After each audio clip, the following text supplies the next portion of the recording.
Assalamualaikum warahmatullahi wabarakatuh.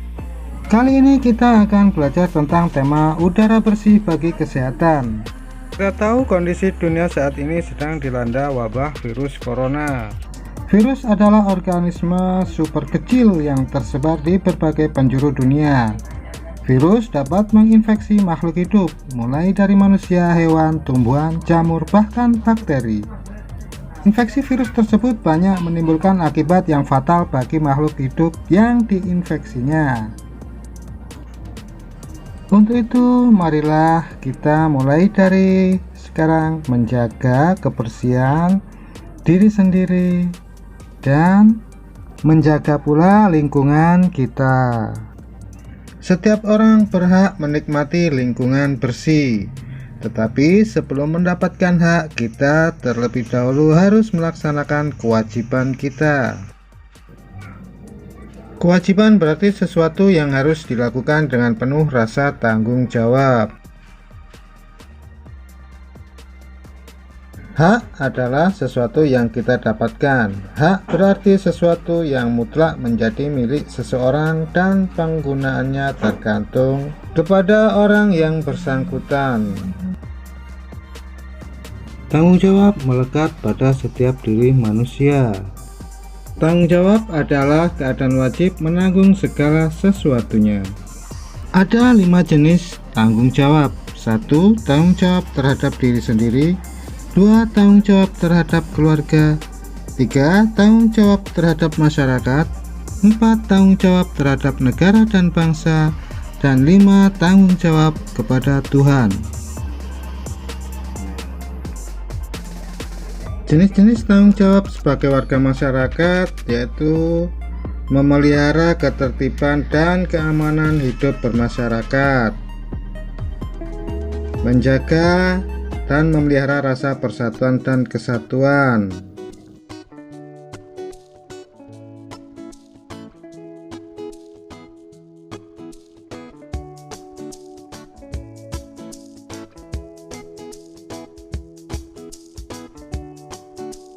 serta meningkatkan rasa solidaritas sosial sebagai sesama anggota masyarakat. Juga menghapuskan bentuk-bentuk tindakan diskriminasi dalam kehidupan di masyarakat untuk menghindari perpecahan masyarakat, bangsa, dan negara. Pengambilan keputusan harus didasarkan pada beberapa nilai penting. Nilai-nilai yang terkandung dan yang mendasar tersebut diantaranya adalah 1. Nilai kebersamaan. 2. Nilai kebebasan mengemukakan pendapat. 3. Nilai menghargai pendapat orang lain. 4. Nilai jiwa besar serta lapang dada melaksanakan hasil keputusan dengan rasa penuh tanggung jawab. Sekarang mari kita membaca cerita tentang kegiatan musyawarah dalam materi bahasa Indonesia.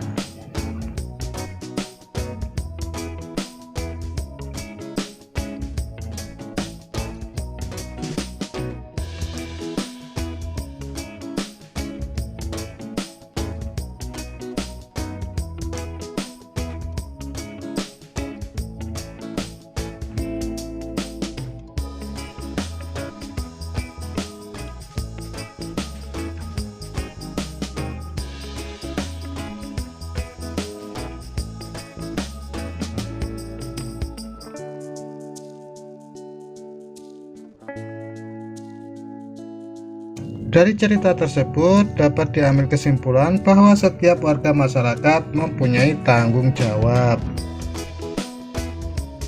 Berikut adalah ciri-ciri musyawarah untuk mufakat, serta berpedoman pada prinsip-prinsip dan aturan musyawarah,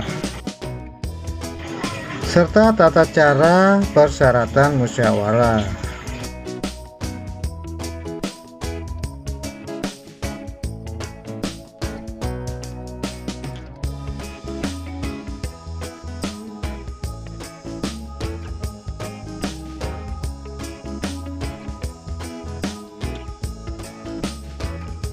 Mari kita lanjutkan materi ilmu pengetahuan alam.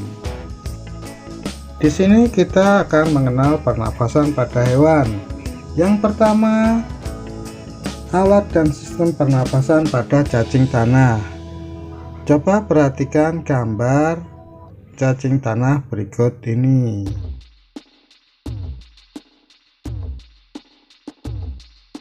Selanjutnya, alat dan sistem pernafasan pada serangga.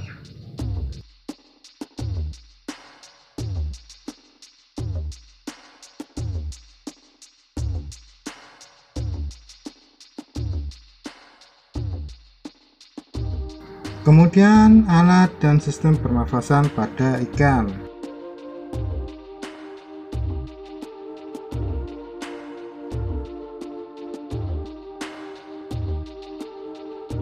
Berikutnya, alat dan sistem pernafasan pada hewan amfibi. Alat dan sistem pernafasan pada reptil.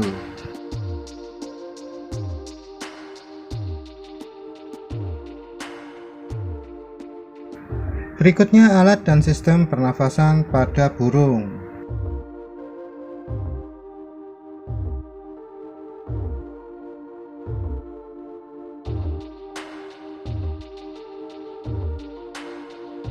Dan ada lagi alat dan sistem pernafasan pada mamalia. Mamalia ada dua, ada mamalia darat dan ada mamalia laut.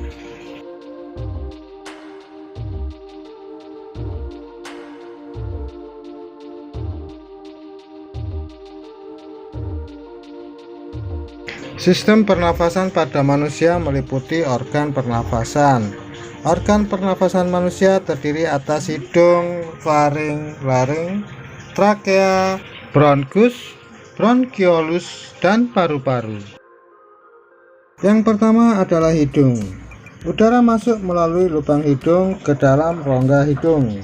Di dalam rongga hidung terdapat rambut-rambut pendek dan tebal untuk menyaring dan menangkap kotoran yang masuk bersama udara.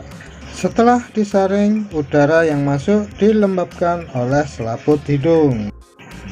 Yang kedua yaitu faring. Faring merupakan persimpangan antara saluran pernafasan pada bagian depan dan saluran pencernaan pada bagian belakang. Setelah faring ada laring atau tekak, yaitu jakun, terdapat di bagian belakang faring. Laring terdiri atas 9 susunan tulang rawan berbentuk kotak. Keempat, ada trakea atau batang tenggorokan. Pada trakea terdapat jaringan yang disebut silia yang akan bergerak dan mendorong keluar debu-debu dan bakteri yang masuk. Kelima, ada bronkus. Bronkus merupakan percabangan dari trakea serta terdiri atas bronkus kiri dan bronkus kanan. Keenam, bronkiolus. Bronkiolus merupakan percabangan dari bronkus. Yang ketujuh ada alveolus. Alveolus terdapat di dalam paru-paru yang merupakan tempat terjadinya pertukaran oksigen dan karbon dioksida. Alveolus dikelilingi kapier-kapier darah. Alveolus berbentuk seperti buah anggur. Udara masuk ke dalam tubuh melalui lubang hidung, lalu masuk ke dalam batang tenggorokan. Batang tenggorokan adalah sebuah pipa mulai dari belakang hidung dan mulut, lalu turun ke paru-paru. Nah, di dalam paru-paru, oksigen terserap ke dalam pembuluh darah halus. Sebaliknya, gas karbon dioksida dari pembuluh darah masuk ke dalam paru-paru dan selanjutnya dibuang saat kita menghembuskan nafas. Perlu kalian ketahui bahwa saat kita beristirahat atau tidur, dalam setiap tarikan nafas kita menghisap dan mengembuskan sekitar setengah liter udara. Kita menarik nafas sebanyak 15-20 kali setiap menit. Sebaliknya, setelah kita beraktivitas berat, misalkan berlari, kita membutuhkan lebih banyak oksigen. Saat itu kita menarik nafas lebih dalam dan lebih cepat. Dalam setiap tarikan nafas kita menghirup udara sebanyak 3 liter atau lebih, dan setiap menit kita menarik nafas sebanyak 50 kali atau lebih. Itulah sebabnya kita terengah-engah. Berikut ini adalah beberapa faktor yang menyebabkan gangguan pada pernafasan. 1. Faktor fisik, 2. Faktor penyakit, dan 3. Faktor lingkungan.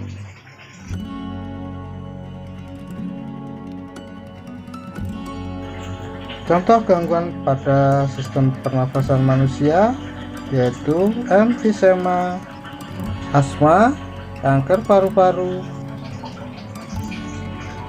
tuberkulosis atau TBC, kemudian ada bronkitis dan influenza. Agar terhindar dari penyakit pernafasan, maka perlu kita memelihara organ pernafasan kita.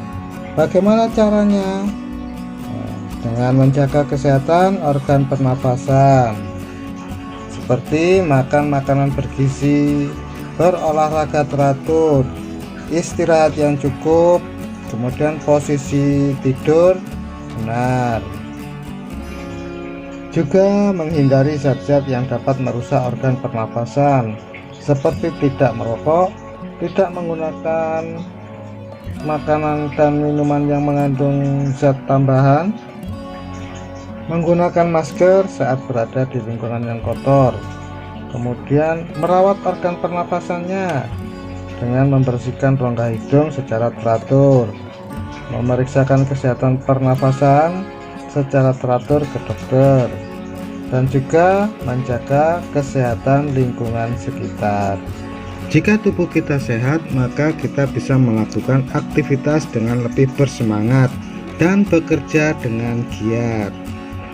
Banyak jenis pekerjaan yang dapat dilakukan. Selanjutnya, mari kita membahas tentang kegiatan dan usaha ekonomi masyarakat dalam materi ilmu pengetahuan sosial. Kegiatan ekonomi adalah semua kegiatan yang dilakukan manusia untuk memenuhi kebutuhan hidupnya. Dengan memanfaatkan sumber daya alam, dapat juga dilihat dari berbagai bidang usaha, seperti bidang usaha agraris, karena Indonesia dikenal sebagai negara agraris, karena sebagian besar penduduknya bermata pencaharian sebagai petani dan bekerja di perkebunan.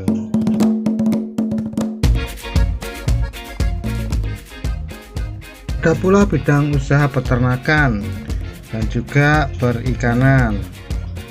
Nah, di samping itu ada pertambangan dan juga kehutanan,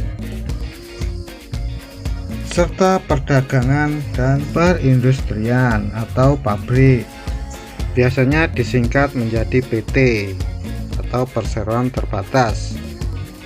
Di samping pabrik, ada usaha ekonomi yang dikelola oleh kelompok seperti firma dan persekutuan komanditer atau biasa disebut CV, serta koperasi. Koperasi ini ada berbagai macam bentuknya, seperti koperasi konsumsi, koperasi simpan pinjam, koperasi produksi, koperasi jasa, dan koperasi serba usaha. Di samping itu juga ada jenis usaha dalam bidang jasa. Nah, bidang jasa ini sangat banyak macamnya. Ada jasa penginapan, ada usaha jasa jual cindramata atau souvenir, ada penjual jasa penyedia transportasi atau Gojek, bahkan salon, atau bisa juga penari. Penari juga termasuk di bidang jasa.